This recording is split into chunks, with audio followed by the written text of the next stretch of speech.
guys, Ricky here, back with another COPIC video. Here are the Earth Essentials, part of the COPIC Sketch series. I've had these for quite some time now, and so here is basically what they look like.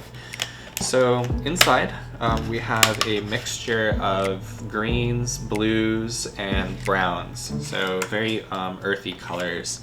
So we're going to start off with the greens. So here is the two greens that are included in this sketch series. So these sketching 6-packs are a great way to build your collection.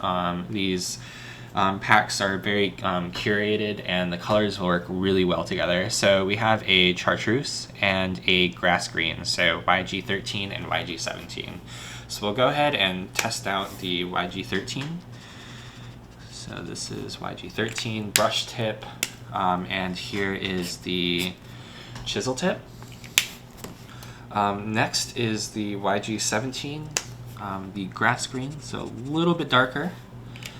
That's the brush tip, and here is the chisel tip. So that looks really nice. We'll go ahead and I guess try blending these two, since they work really well together. So here's that YG13,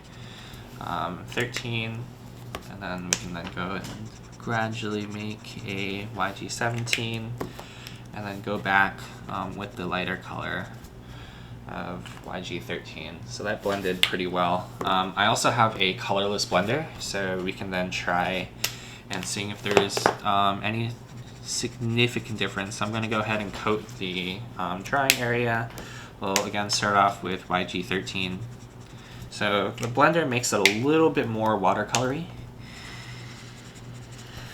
and slightly easier to blend. So I'm using actually probably a little bit less ink. So it's good in the long run, and you can see the difference between the two. So not too much. So if you don't have a colorless blender, it's not the end of the world.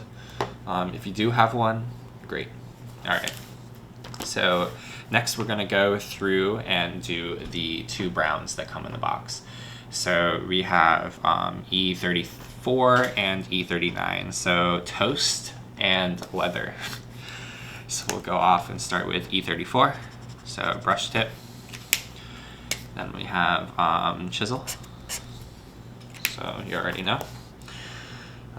Next we have leather. So E39. So there's the brush tip. So pretty awesome. I really like this color. And there's chisel. So we can test out blending the two. So we'll start off with E34. Kind of get a good gradient there. And then we'll fade to E39, go back over with the lighter color E34 to get the in-between. So there's that grade. Really like that. I have an HDR enabled camera, so if you have an HDR ready screen, turn that on so you can see the most accurate color representation. Alright, so next we have the colorless blender, so we'll go ahead and coat that. We can go start off with E34 and then fade to E39 and get the in-between. I don't think I did too good of a job there, but it looks really good on camera, so we'll leave that be. Alright, next, and the final two colors in the pack are going to be B41 and 45, so that's the two blues. These could be really good for kind of water and sky, drawing windows if you're into architecture or design.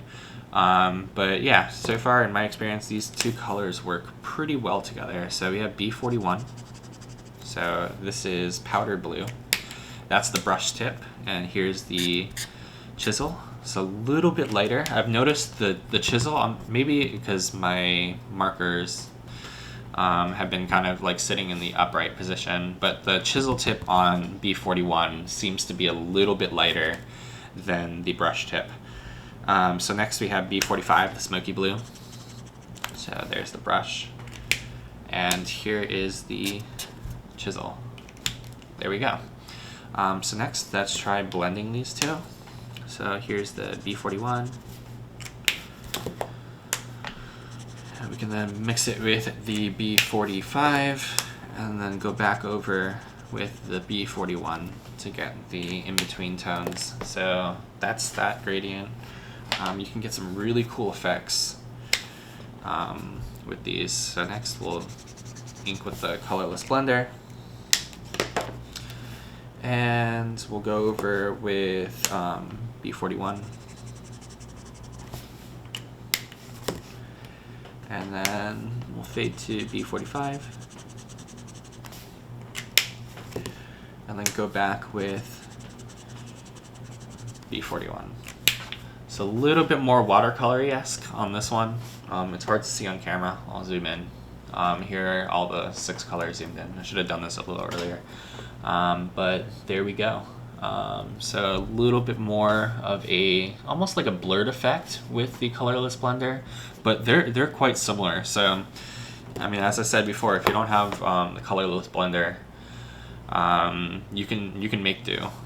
For the type of paper, this is 60-pound paper. It's not too light, but it's not super heavy, and you can see there is bleed through. So make sure to take that into account. Obviously, different types of paper will have different amounts of bleed through, but as long as you're prepared, you can even put like a scrap sheet of paper underneath and you should be fine. But yeah, here are the Earth Essentials from COPIC. Thank you so much for watching, and I'll see you next time.